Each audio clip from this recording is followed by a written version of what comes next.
Hey scrappers, if you're looking to figure out what materials you should sell this week or hold this week, now is the time to do it. Our weekly report is going to give you that information, up-to-date market news, pricing. Let's get right into it. We'll talk about it inside. Hey scrappers, it's Tom, and today is Wednesday, May 31st, 2023. Hey, just so you know, we aren't forgetting to write the weekly report. We're just updating the website, which will be coming out in the next few weeks. So we're just doing the videos. This way they don't get lost kind of in the process. But if you're ever looking for more of this information, rewatch these videos, check out the comments below. A lot of people talk about what we talk about during the week. So here we are. Memorial Day has come and gone, the official kickoff of the summer, and everyone's going to ask, hey, what's going on with the summer prices? I remember traditionally back in the late 90s, early 2000s, when I was kind of a kid around the yard, my dad always said that there was these cycles. In the summer, the prices went up. In the fall, the prices started to go down into the winter time, and that's kind of gotten thrown out, right? We now see metal prices controlled by traders, by overseas contracts, by, unfortunately, through politics. We've seen all of these things happening. So when that stuff happens, it's hard to predict things. But let me tell you what I kind of think about this summer. And we had our 4-month recap about a month ago, and some things have kind of held true, but I still think that we have a couple things going down. Copper prices. Copper prices are, really weak right now. Now, if you compare them to the last few years, sure, they could be really, really weak if you're looking at like $4.50 per pound that we had for a while. They're strong compared to 2018, 2019. But from what I see, copper prices are going to be weakening for the rest of the summer. Right now, we have copper trading at $3.63 on the COMEX level. I see these prices going down another 25 to 30 cents over the next few weeks, maybe quicker than that. It could be a couple of 2 or 3 day spurts where we see 8 to 10 cents a pound per day coming off the markets. So if you're asking me what you should do with copper, I'll give you an idea, but if you don't need the money, I would hold copper right now. I think that long run, even a year to 2 years from now, we're going to see a nice run up in copper. But right now, we're in a bit of a bear market. We don't see a lot of positive economic news. And let me give you an example. The Chinese like to have 5% growth year over year. Right now, they just came in with the last quarter, and I believe I saw their growth was on pace for 2%. A 2% growth versus a 5% growth is a humongous swing when it comes to commodity prices, because those commodities are still being heavily consumed by Chinese buyers, companies, and US companies that are buying things from them or based there with factories.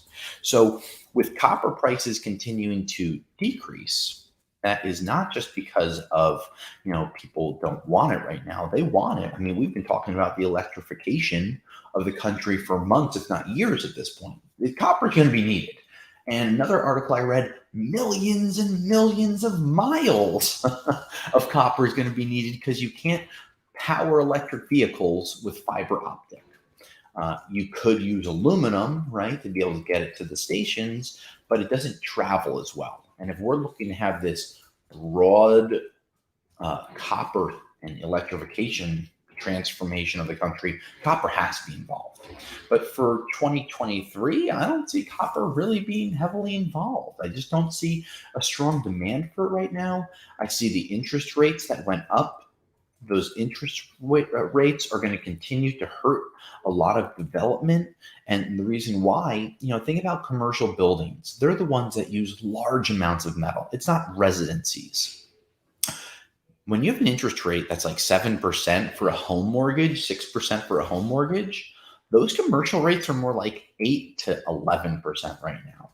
So large commercial projects, unless they're being fully funded with cash, which very few companies would do, they're paying a huge interest rate on the money that they borrow to build these buildings that need metal, and something has to give. But we don't see a lot of buildings going up. We see a lot of housing. We see a lot of condos, apartment buildings, new development projects across the country, not just on the East Coast where we're based. So the housing market's booming, right? So some of these big companies that have condos and apartments that they rent out, they love it. But I saw over by us on Route 80 a humongous apartment complex being built, and because it's residencies, everything was wood. No metal studs, no metal frames, all wood, right? Elevator shafts has some rebar in them, but not a lot of metal. So that's an example.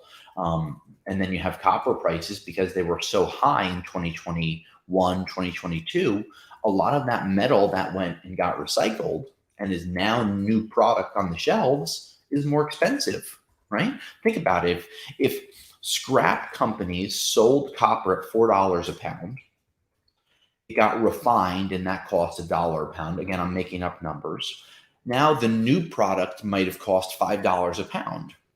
And maybe that equates to $100 for a coil of copper. I don't know, right? But that's because they're doing it off of prices that were old, higher prices. Until all of that inventory, which is tracked really well, is off of the shelves, and the new inventory that was purchased with copper prices at $3, and then $1 for refining it. Now you have $4, right? Now maybe you went from $100 to $80. You're not going to see those prices decrease. So we're in this funny pattern for the rest of the year, again, in my opinion, off of what I read, off of who I talk to, that we're just not going to see a humongous amount of growth on the copper side right now. And of course, that kind of parlays into brass and bronze and insulated copper wires because everything is copper based. But that doesn't mean you should sell everything, right? Or hold everything. You could always sell something if you need the money. But that's kind of where we're at there. On the steel side of things, we have seen a little bit of uptick, which has been nice. Having an uptick on steel after a very tumultuous month of May and April is a nice thing. We saw about $15 per ton kind of added on there. I talked to a couple of large sellers of scrap, and they said that the Turkish were bringing in a few more barges. They needed more materials overseas. You also had a presidential election in Turkey, which will affect the scrap markets because politics affects everything. So we did see, I think it's the fifth term for President Erdogan. So I think it's like a fifth 5-year term. So he's going to be a president for like 25 years, which is crazy because it kind of gets capped in the United States at 8 years, just to show you how different other countries are. But that kind of freed up a little of the question marks of what was going on with the steel market.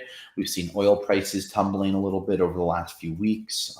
We've seen Brent oil and crude down in the 70s. So that huge run up that we saw a year ago, if you guys remember a year ago, gas prices were like $4.50 a gallon. Now I think that they're artificially deflated right now through a bunch of different things, like the interest rates going up so high, strategic reserves being drained essentially compared to what they were at. So you're going to see oil prices climb during the summer, but it's not going to be so high compared to 2022 that we're going to see it affect scrap prices. It's really more of a demand thing right now.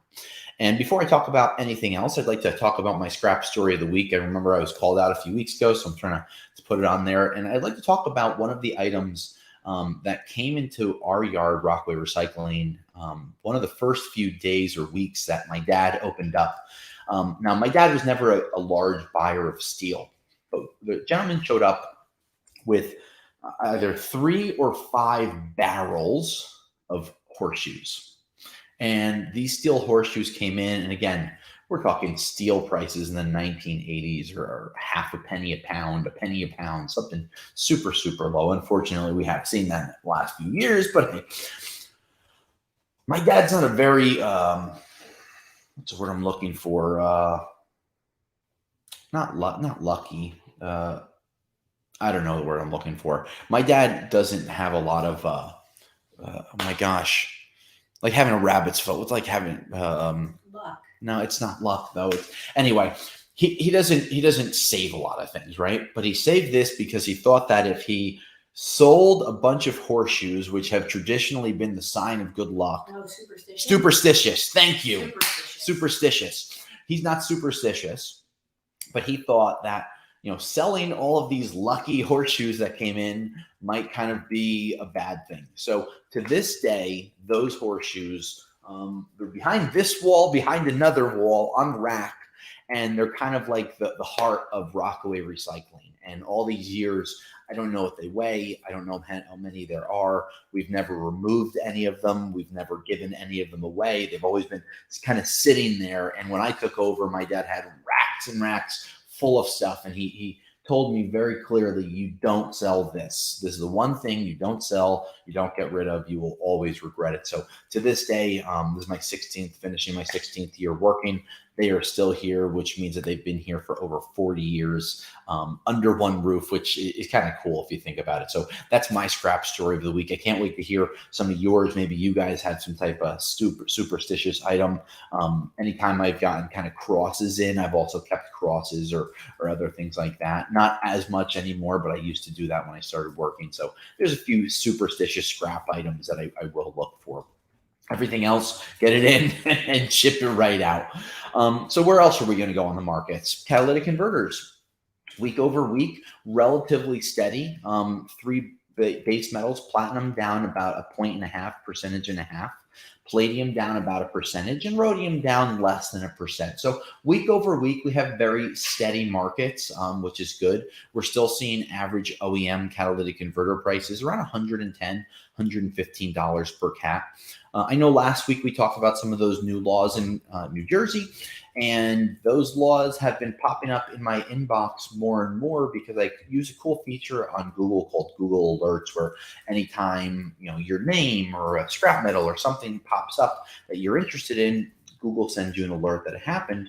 And every single day over the last 2 weeks, not only have I been reading alerts for the New Jersey scrap catalytic converter buying laws, but also 4 or 5 other states that are almost ready to sign kind of legislation into law. So these are things that are changing. And if you want to learn more about it, you can message us or check out some of the things on rrcats.com. We have prices on there. We have some of the new laws, and you can check out those, especially getting quotes, 10-day price locks, free shipping on all OEM catalytic converters, and of course, quick payments. You can check many of our reviews. So cap prices relatively steady. We haven't seen much movement. I still recommend selling them because I don't see a huge demand for any of those precious metals in the near future. I've read some articles where platinum could be used more, and we talked about that, but we still haven't seen the demand side pick up.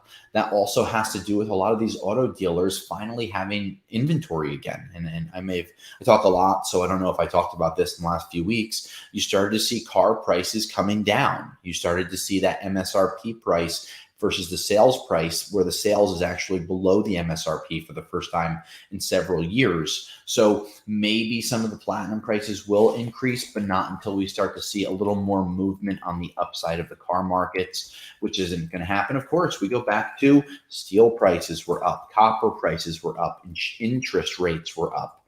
I bought a new F-150 a year and a half ago, and I got an interest rate that was like less than 1% from Ford. Well, today that's like 3 or 4% directly from Ford. And if you're doing other auto loans, it could be 8 to 10%. So it's hard for people to go and buy new cars when they're going to be paying so much more in interest because those interest rates are going up on top of the car payment. So that's going to stall the auto sector for a little while. One thing I remember, that cash for clunkers deal that happened, I'm going to say 2009, 2008, 2010, right around there. President Obama put that cash for clunkers in, where a massive amount of cars came off the market. A lot of people were given tax rebates to get newer vehicles that got better gas mileage. We almost need something like that to happen.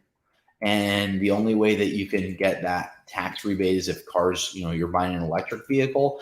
I don't see that happening right now, but that's kind of what we would need for some of these markets to really get turned up a little bit. I know rhodium prices, I think rhodium's $6,300 an ounce. That is a far cry from the $28,000 to $30,000 an ounce that we saw in 2021. I mean, that is eons away. You're talking about 80% decrease in pricing. That's huge. So that's kind of where markets are. And I didn't mention this before. Copper prices are relatively flat week over week. They're up about 1%. We did see a jump on May 26th. We saw the price go up about 8 or 9 cents per pound. So I saw a bunch of comments last week for the birthday. Thank you. Myself and iScrap donated $5,000 to St. Jude Children's Hospital. So thank many of you for commenting on there and for the birthday wishes. Another revolution around the sun. Aluminum prices. Aluminum has been relatively steady week over week. We haven't seen the prices really dip too low. They've been even on the trading side of things. Sheet aluminum prices continue to hover in the 35 to 45 cent range, siding about a nickel more, 40 to 50 cents, maybe a few cents more if you can get it. The decrease in the copper prices, the decrease in the aluminum prices, of course, have brought down aluminum copper radiators, otherwise known as ACRs or copper coils or copper fin, the aluminum copper coils that you take out of, sometimes they could be out of air conditioners. Occasionally you'll see them in the window units. Those prices are around $1.35 to $1.55 for clean ones. We have videos that you can check out, seeing how to clean these, if it's worth doing, taking whole air conditioners apart and what increased return you have. Generally, it's about a 2.5 to 4 times multiple from what you would sell it for as steel, because of the sealed unit, the motor, the aluminum copper condenser. Once in a while, you get those bad surprises where they're aluminum condensers. We always hate seeing those because you always like to get the copper ones. But again, we also have other videos on finding copper from pool heaters, old water heaters. We have lots of different tips to show you where to find money in items that you may not know about. So make sure you check out some of our other YouTube videos to see that. And if you're looking for more knowledge going forward, we have our YouTube page where you can become a member and you get videos that not everyone else gets to see. So you can check those out as well. If you're looking, you can join for a month, try it out, see what content you like on there. But kind of a cool thing for people to be able to check out. Gold prices relatively flat, down less than like 0.1%. So we're trading around 1975 right now per ounce for gold. Those prices are still within 2% of kind of where they've been over the last few months, which just shows that the economic security, the different factors of the interest rates, people not knowing what's going on with prices, all things that kind of factor in. Some people have asked us or will ask us how this big debt ceiling debate that's been going on is going to affect scrap prices. It would have been if we're able to have the deal go through, and they're supposed to vote on it tonight, right? Then that means that the Republicans lose and win, the Democrats lose and win, but the debt ceiling gets passed. The United States can continue to repay their loans, and that probably will be a good thing for the commodity markets. If we saw negative out of that and things weren't moving forward and people weren't going to be passing the debt ceiling, that would have been really bad. And I think that yesterday's market, when we came back off the Memorial Day weekend, or any day this week, would have been really, really bad. I mean, like really bad, like stock market losing 1,000 points, copper prices down 25 cents. Like that would have been bad. So, the U.S. defaulting on their loans is the worst thing that could really happen, because so many countries continue to use the US dollar as the basis for their own currencies. That just shows how stable the US has been for 200 years, 100 years, whatever you want to call it, where even though we might have instabilities, we're still a heck of a lot more stable than other countries. And that's why so many countries will take US dollars opposed to their local dollars, pesos, rubles, whatever it may be, whatever country you're in. Europe, for that matter, too, will also take U.S. dollars in many places. So just things to keep in mind, that the debt ceiling being passed is a good thing, at least for scrap prices and commodities for the week. Other than that, scrappers, markets are relatively steady week over week. If you're looking for us to touch on anything else, let us know. One more item, nickel prices up about 1.3%. But stainless prices are still down from where they should be. We're seeing stainless prices continuing to be in the 30 to 35 cent range for 304 stainless. That's just what we see. I don't see any upsides coming on the nickel side unless they can really push them into these electric vehicle batteries much quicker than is happening. So any other questions, let us know. Today is Wednesday, May 31st. Until next week, scrappers, this is Tom, and I'll scrap you later. Thanks for checking out this scrap video. For more exclusive scrap video content, please become a YouTube member of our channel today. Thank you, and I'll scrap you later.